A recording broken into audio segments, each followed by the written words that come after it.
At my daughter's birthday party, I was supposed to give a speech, but she gave that moment to her private tutor. She said, "The person I want to thank the most is my tutor. He takes care of me like a dad, and I love him so much." My wife clapped first and then hugged them warmly. I realized they seemed more like a family of 3. So, I left behind a divorce agreement and walked into a national secret project where I stayed for 12 years. After all, compared to them, the nation is more important. Have you really thought this through? This project will last 12 years, and once you're in, you can't come out or communicate with the outside. What about your daughter and wife? The institute director asked with a serious tone. I didn't hesitate. I've thought it through. I've divorced my wife. Her new partner will take care of my daughter, so there's nothing I need to worry about. The director was stunned. You're applying for the technical research department. You have to wear protective gear all day to prevent radiation and stay focused. It will be a huge mental and physical drain. Are you sure you can handle it? I smiled confidently. Absolutely. I've been training hard every day precisely to strengthen my willpower for this secret project. You can trust my physical fitness. The director tightened her lips, wanting to lay out more detailed challenges, probably to dissuade me. But I saw through her thoughts and said calmly, "No matter the difficulties, I can overcome them." Director, I understand your concern. I bet no one else can stand in my position or achieve what I have. My teacher was also on a similar project. I don't know if we'll see each other again. The director's eyes inexplicably reddened. I just worry for you. This experiment does have significant effects on health. If you're truly decided, we welcome you anytime. Being part of a national secret project is an honor few in my position can achieve. My teacher hasn't been home in ages, tirelessly working day and night. What have I got to mull over? My faith is stronger than ever. The national secret project will undoubtedly succeed. If I fall, my students will rise to take my place. There are thousands like me. I booked a one-way ticket, and the director saw me to the door. Still, say a good farewell to your family. I pondered briefly and nodded. Leaving the institute, I found over $3 million in my account. I plan to donate it. I won't keep it for anyone. I decided to call my daughter, even though she doesn't love me, for which I'm strangely grateful. Otherwise, I would have hesitated to leave her for the national secret project. She's my flesh and blood after all, and should be given at least a proper goodbye. On the way home, I bought her the Lego set she always loved. It's the last bit of love I'd leave for her. From now on, my love belongs to my country. Back home, I heard laughter in the living room. Becky was chatting happily with Felix while my daughter watched her favorite show on TV. They occasionally talked about movies and family stuff, enjoying themselves. Felix gazed lovingly at Becky, saying, "I've been in this home for 3 years. I don't want to be just a tutor anymore." Becky's hands paused slightly as she peeled an orange but said nothing. Felix's eyes were moist. Henry wasn't an ordinary guy. He had it all before marrying you. You might have known each other since childhood, but do you truly have feelings for him? Becky frowned and took a deep breath, putting the orange down. Enough, stop it. Felix pressed on, but I have nothing. I can freely stay by your side and be a house husband, always making you my priority. Unlike Henry, who's always busy with work. I'm the one who understands you. Becky responded with a serious tone. Felix, don't be like this. Reluctantly, Felix hugged Becky, burying his head in her hair. I gave up a prestigious school and the glamorous life to be with you. I even gave up studying abroad. I'm willing to put aside my pride to be your servant, your tutor, but it's been 3 years. I can't believe you haven't felt anything. There's always some spark when you're close to a fire, right? Becky didn't push him away. She knew everything Felix did for her. They first met in high school, thinking sparks would fly, only to keep missing out. I knew this all too well. Why else would her study be filled with photos of Felix? I lowered my eyes. Some things aren't worth dwelling on, but it still hurts. Back when I married Becky, my love for her was real. Felix always thought our marriage was because we grew up together. But no one knew it was all my calculated plan. Becky's mom and mine were friends. We'd often gather, and that's how I met her. I'd chase after her wherever she went. Young love, it ignites suddenly. I liked Becky then. Her dream was to conquer the stars and seas, so I changed my goals to follow her. She didn't like spicy food, so I always kept my meals mild. She liked silence, so I'd quietly accompany her in the library. Few knew how much I love being in bustling places. I wanted to be part of her world, to embed myself into her life. I've been with Becky since I first felt the stirrings of love, from elementary school until now. Then one day she finally saw me for who I was, a person who shared the same interests and could talk openly with her.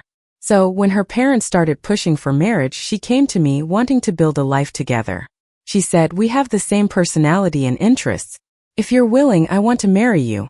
I didn't dare play hard to get. But I also didn't respond too quickly. I know her so well. She likes quiet, intellectual guys. I spent a sleepless, restless night. Early the next morning, I sent her 3 words. I do.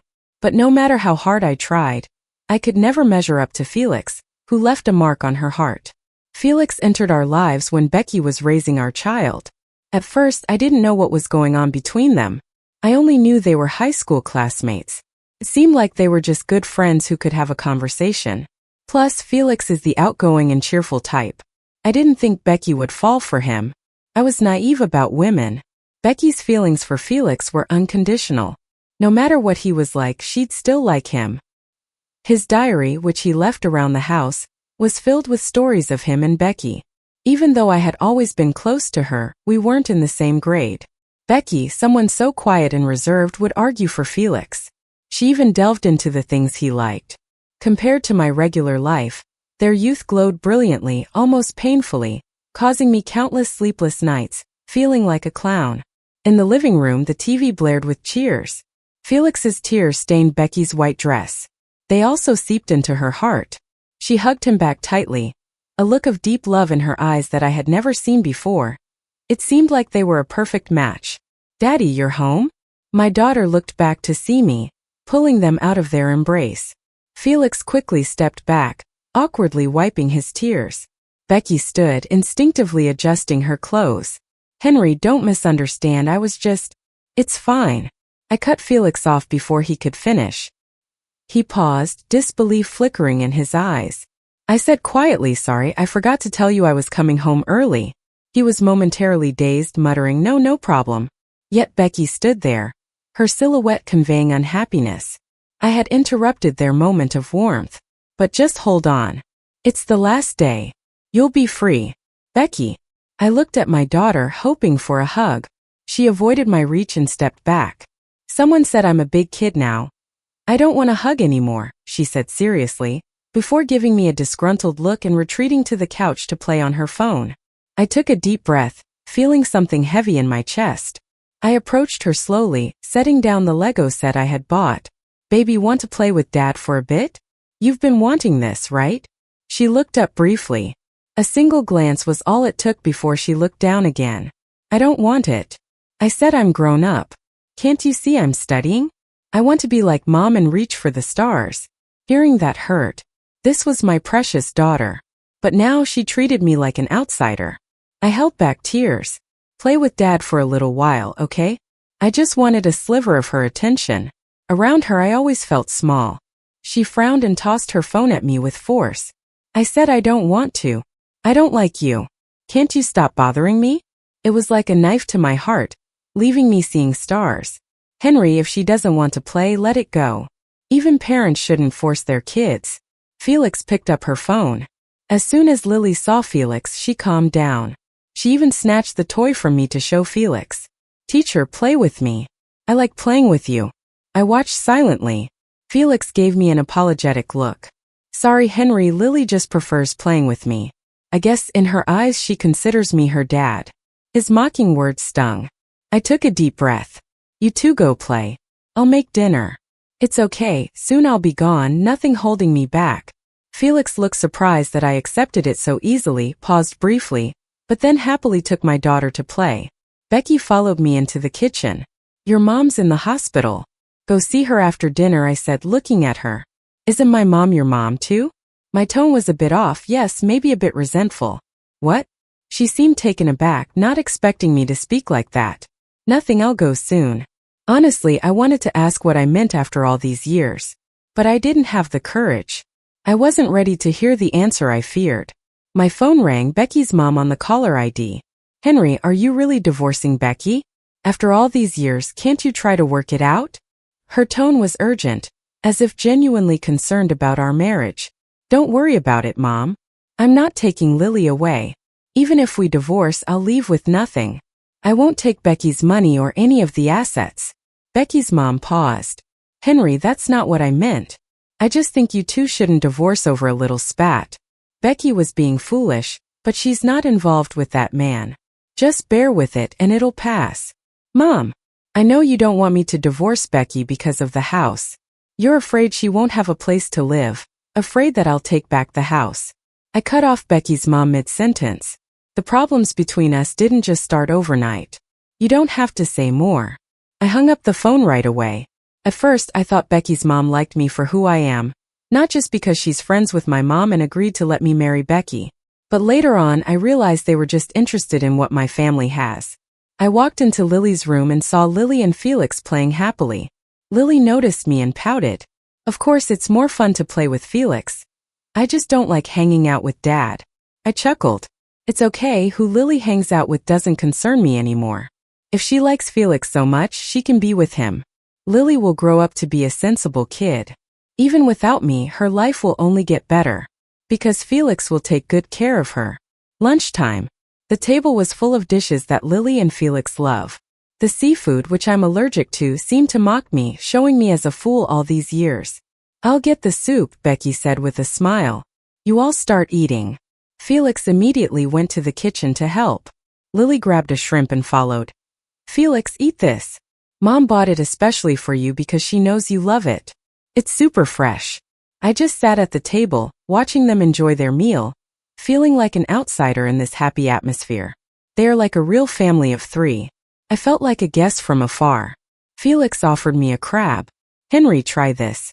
It's the best time for crab, steamed and super tasty. I glanced at it but didn't move. Felix looked at Becky a bit unsure. Becky looked upset, clearly unhappy with me. Try it, Felix made it especially for you, she urged after a long silence. I shook my head and pushed the bowl away. Henry, don't be so difficult. Felix is being nice, and you're making everyone uncomfortable. Aren't you too fancy to eat this? Seeing Becky stand up for Felix, breaking her calm demeanor, made me want to laugh. I wasn't mad, just looked at Becky calmly. After a while, when the atmosphere was about to explode again, I said, Becky, Felix loves seafood, but I'm allergic. As soon as I said this, the air at the table turned icy. I got up, not planning to stick around. Where are you going? Becky stood up and came over. I was silent. She sneered, off to work again? Can't you just stay home and spend time with your kid? Why are you always running around? Felix helps you so much. The smell of the food made my head spin. I suddenly remembered when Becky and I got married, she couldn't cook. We always ate at the cafeteria or occasionally got takeout. But ever since Felix came and helped out when Lily got sick, Becky started cooking. She learned every day and the meals became healthy and light. Her learning curve was sharp. Even when I felt unwell, she'd only tell me to drink more hot water. When I was ill and bedridden, she never showed care, not even pouring a glass of water for me. But whenever she got sick, I took care of her attentively. Turns out, love or lack thereof is just that obvious. If your job isn't that important, why not just stay at home? Becky said, annoyed. I have to go. If you go, don't bother coming back. I feel sick seeing you every day. Sick? She now thinks I'm disgusting? I mumbled, I won't come back. I wasn't planning on coming back for a long time anyway. It's just as she wanted. You'd better not come back ever. Yeah. I turned and left, but the moment I stepped out the door, I heard a loud bang behind me. The sound hurt my ears. I looked back. Yeah, I won't come back.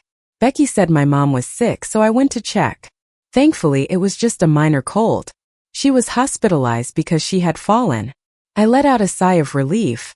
At least it wasn't something serious. I hesitated a bit, then told my mom about my plan to work away, and that it might be a long time before I come back. I also mentioned my divorce with Becky. Are you really divorcing Becky? Think it over, okay? My mom looked worried. I've always thought you're a good kid with so much potential. Whatever you do, I'll support you, but make sure you're sure about your choice. Don't end up regretting it. I don't know what happened between you two, but if it's your decision, I'll back you. Don't worry about me, dear. Looking at my mom's aging face and gray hair brought tears to my eyes. I felt so guilty about not being there for the next 10 years. She just looked me in the eyes and patted my head. Go on, my good child. I eventually left the hospital. After some thought, I decided to text Becky. I asked her to take care of my mom for me. Despite everything, she has been part of my life for a long time, and I do trust her. After sending the message, I called up the headmaster to tell him I wanted to go over today. He said someone would pick me up. I waited by the roadside. Then a military green car pulled up. Seeing me, the accompanying soldier got out and opened the car door for me. She asked, Henry, weren't you leaving tomorrow morning? Why the sudden change? I replied, I just wanted to get in early and find my groove. Plus, just sitting around can make me overthink. She didn't ask anything else. The car engine roared to life and we drove to work. It's just one street from the hospital to my home. Through the glass, I saw Lily and Felix having a blast at the playground. It reassured me that I wasn't leaving anything behind. Day 5 since Henry left home. Felix confessed to Becky again. This time he almost threatened her. If Becky couldn't give him a commitment, he'd leave, encouraging Henry and Becky to be together. He said this right in front of their daughter, Lily. With tears, Lily protested Felix's leaving. At 7 or 8 years old, Lily was very attached to Felix. She said, I don't want Dad. I want Felix to be my dad. Dad's not good at all. He doesn't love me or Mom or this family. Becky couldn't manage her daughter. She knew Felix was a kind guy who liked Lily a lot and would take good care of her. So she left home. She went back to her parents to get some distance. That distance lasted 2 months. During those 2 months, aside from Felix calling Becky at the start, he remained relatively quiet. He sent Lily's photos to Becky's parents from time to time, indirectly assuring Becky that Lily was doing fine. When are you going back? You're always so upset here. It's making us unhappy too. Becky's mom couldn't help but ask. Becky frowned and replied, if I can't stay here, I'll go sleep at work. Saying that, she started packing. Her mom stopped her. What's really going on between you and Henry and with Felix? You're not at home, don't the two of them fight all the time? Becky shook her head, no, Henry hasn't been back during this time. The house has a video lock. Becky gets a notification on her phone for any movement by the door. Her plan was to go back when Henry did so they could clear things up. But Henry hasn't come back. Men can be so heartless. Becky's mom grew cautious. 3 months and he hasn't been back once? Becky nodded, yep. So are you planning to divorce? No. No. Why hasn't Henry come back? I know Felix well. He cares about you and Lily. If you're thinking of divorce, better to do it sooner so you don't waste his time. What do you mean waste? It's not like I'm stopping him from finding a girlfriend. I just pay him to take care of Lily. Our relationship is pure. Nothing like you're imagining. Becky's mom couldn't help but look at her with a bit of disdain. A guy with a master's from overseas, someone institutes are eager to hire, taking care of your kid like a babysitter? He's doing it for you, right? Becky's mom didn't know that ever since Felix's father passed, his overseas tuition and living expenses dried up. Plus, Felix's mom was bedridden with a serious illness. Returning home was out of necessity. And without a master's, Felix couldn't get into any research institutes. If Felix hadn't begged for her help back then, and if she hadn't been in bad shape after giving birth, she wouldn't have let Felix care for Lily. Besides, paying him $5,000 a month was more than fair. But Becky didn't want to say any of this to her mom. Her mom was close friends with Henry's mom. Knowing this could break her heart. Becky's mom had heart bypass surgery a few years ago, and was told to keep her emotions in check. Seeing her daughter like this, Becky's mom sighed deeply and brought out a bank card with $100,000. I don't know what's going on with you and Henry or how things are with Felix, but I think Henry's given up on you. Becky paused, looking at her mom. What are you talking about? Becky's mom pointed to the card. There's 50 grand in there. Henry deposited it. He said it's for us. He mentioned he'd divorce you and let you be with Felix. He also said when you and Felix get married, you'll probably have another kid. You won't have time for Lily, so he wants us to take care of her. I already agreed to it. Becky's face darkened. She didn't even care about her mom's heart condition. She shouted, who told you to agree? Just because he wants a divorce doesn't mean I'll agree. Becky's mom was taken aback by her daughter's strong reaction. When did he send the money? Becky took a deep breath, trying to calm her tone. Her mom hesitantly replied, 2 months ago, not long before you came back. What else did he say? He said he'd leave with nothing and wouldn't come back. Becky drove like a maniac. She went straight to Henry's workplace. It was her first time visiting his workplace in all these years. She hadn't expected Henry's workplace to be a top national research institute, focused on high-precision disciplines. 2 rows of soldiers stood guard at the entrance, all armed, solemn and silent. She asked a patrolling guard to find Henry. The guard said there was no such person at the institute. Becky insisted that it couldn't be true, repeatedly confirming. But the only response was, there's no one named Henry. She called Henry's phone. On the other end was a long mechanical sound. It basically meant, this number has been cancelled. A bad feeling came over her. She felt like she might never see Henry again. She wanted to go in and find the dean, but the guard stopped her. It got noisy and Becky ended up with some scratches. She had no choice but to call her institute director. Help me find Henry, I'll take on those cases you talked about. No, I'll take on any case you want me to do in the future. I won't refuse. Becky's family had a strong backing. She was also an exceptional data scientist, often winning international awards with her projects. But she was too straightforward and rarely followed the engineering director's plans. She generally didn't work overtime and wouldn't take on extra work. If she had time, she'd go home and say she needed to be with her husband and kids, and the director couldn't do anything about it. Now, Becky had something to ask of him, and the director promised to help her. Immediately, he used every connection he had, reaching out to the research institute. But the final result was the same as what the patrol officer had said. There was no such person as Henry. How could it be? A living person just vanished? Becky didn't believe it. The director could only explain further. The research institute specializes in secret research and training personnel for it. You can't find a single trace of your husband.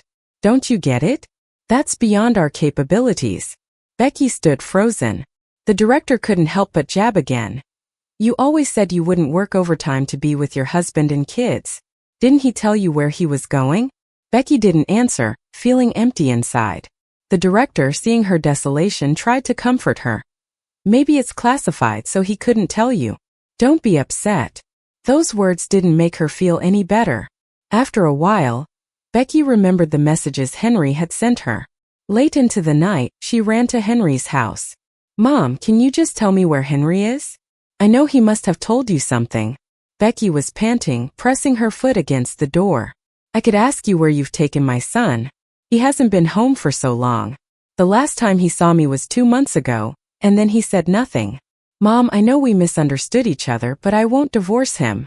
Eventually, Henry's mother let her in. Seeing the red-eyed woman, Henry's mother sighed. I really don't know where he is. You're his wife, shouldn't you know him? Henry's mother naturally wouldn't share any information with Becky. Just wait patiently. If you can't, then you might as well get a divorce. She was just an old lady, oblivious to everything else. Back home, Becky lay on the big bed in the master bedroom. The house was quiet, leaving her feeling empty. She couldn't figure out how things got to this point.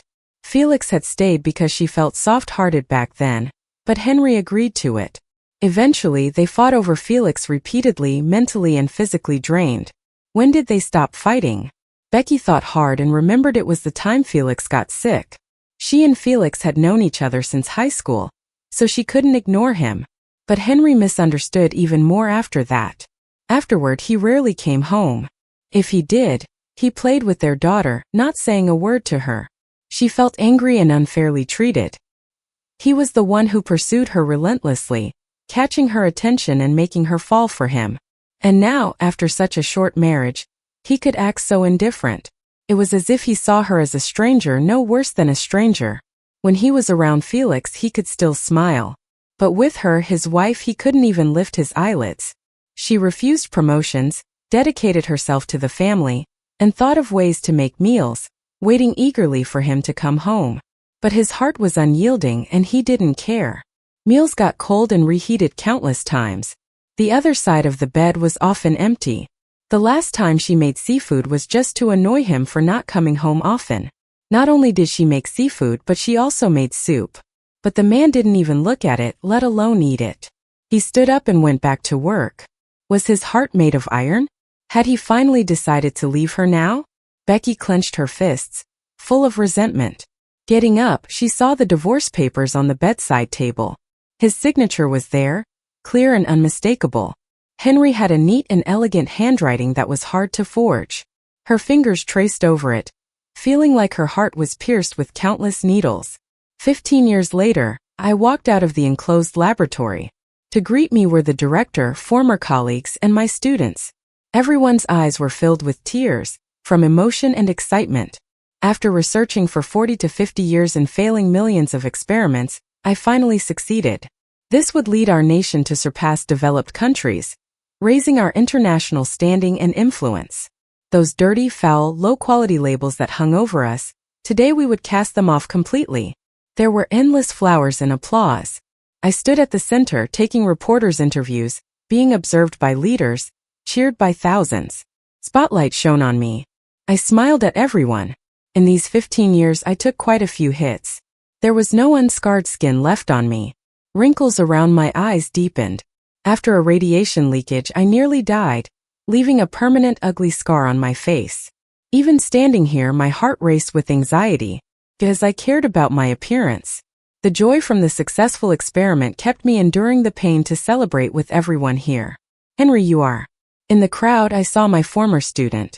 She no longer looked young. Nowadays, the crow's feet by my eyes tell the story of these relentless 15 years. I hold the mic responding softly, I'm fine. It's all been worth it. Here I stand. Not just as myself but representing everyone involved in this project. The glory doesn't just belong to me.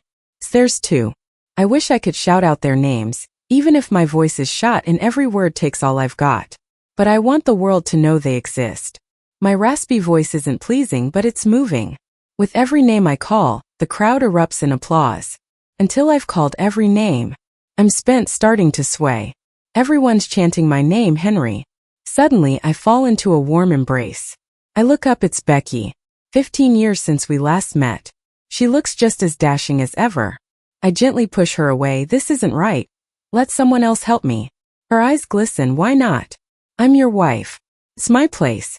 She hoists me onto her back. Beside her, a young girl cries uncontrollably. One glance and I know she's my daughter, Lily. Dad, I'm sorry, Dad. She apologizes so sincerely. But silly child, I'm the one who should be sorry. After all, I failed as a dad. My body, ravaged by radiation for so long, is barely holding on. Especially after that big accident.